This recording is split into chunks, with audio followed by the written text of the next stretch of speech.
मंदिरों में ना भिखारियों की लाइन लगी रहती है सबकी। बाहर होते हैं छोटे छोटे भिखारी, अंदर थोड़ा बड़ा भिखारी, अंदर थोड़ा और बड़ा भिखारी, और बिल्कुल गर्भगृह में भगवान के निकट उससे भी बड़ा भिखारी। वो 2 4 10 20 करोड़ से नीचे उसका मन नहीं भरता। तो वो भिखारियों की लाइन में शामिल होने मत जाया करो मंदिर में। मंदिर में जाए भगवान का साधुवाद करने। मंदिर में कभी जाए ना तो प्रसन्न होकर भगवान का धन्यवाद करें कि हे नाथ, आपने हमें मनुष्य शरीर दिया, अपने कल्याण, अपने मुक्ति का साधन हमें प्राप्त करवा दिया। आपका परम सौभाग्य, हमारा परम सौभाग्य है कि कम से कम 84 लाख योनियों में सबसे श्रेष्ठ योनि मनुष्य शरीर आपकी कृपा से हमें प्राप्त हुआ। हम मंदिर जाएं तो भगवान का साधुवाद करने जाएं, हम मंदिर जाएं तो धन्यवाद करने जाएं कि प्रभु हमें ऐसी कोई योग्यता ना थी। आज जो जो हमें प्राप्त है भैया, तुलना करोगे तो तुम उन लाखों लोगों से श्रेष्ठ है जिनके पास 2 पैर नहीं है। तुम उन लाखों से श्रेष्ठ है जिसके पास हाथ नहीं है।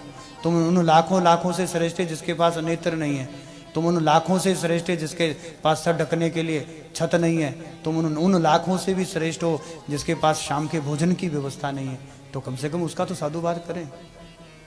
धरती पर वो भी जी रहे हैं जिसके पैर नहीं है, धरती पर वो भी जी रहे हैं जिसके हाथ नहीं है, धरती पर वो भी जी रहे हैं जिसकी आंख नहीं है, धरती पर वो भी जी रहे हैं जिसका कोई अंग नहीं है, धरती पर वो भी जी रहे हैं जिसकी किडनी काम नहीं करती। हमारे पास तो ईश्वर का दिया सब कुछ है। हम मंदिर जाएं और सबको जाना चाहिए, मांगने नहीं जाना चाहिए।